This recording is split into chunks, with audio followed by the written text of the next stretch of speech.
It's been a decade since the journey of their loved ones abruptly ended in the sky over Ukraine, and 298 trees were planted to remember them. The size of the trees may show a decade has passed, but to many here it feels like it was only yesterday that the Russian Buk missile shot down the passenger plane as it traveled from Amsterdam to Kuala Lumpur. Anton Kotte lost his eldest son, daughter-in-law and 6-year-old grandson, traveling to Bali for vacation. Since that moment he has been fighting for justice. A lot of questions has been on the table and we have no answers. Who pushed the button? Who gave the order? Who was the crew member of the Buk Taylor?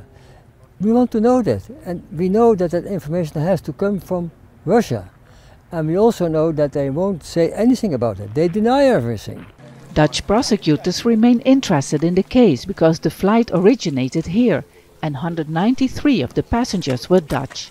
They have strong indications President Vladimir Putin gave the order to transport the missile system to separatists in eastern Ukraine, but they've never been able to prove that conclusively.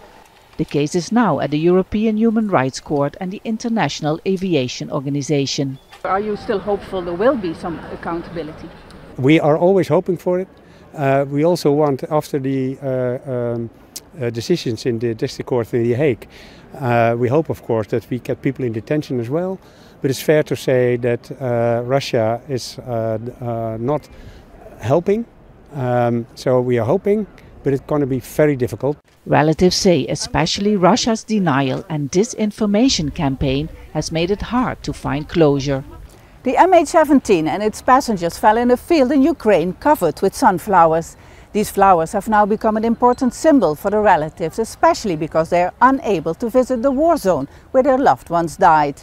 10 years on, this memorial park near Schiphol Airport hopes to keep their stories alive. But the main hope here is that those responsible will be sent to prison for their crimes. While the journey of 298 people ended that day 10 years ago, many at the memorial park say they won't rest until their journey for justice is completed. Vaessen, Al Jazeera, Amsterdam. Make sure to subscribe to our channel to get the latest news from Al Jazeera.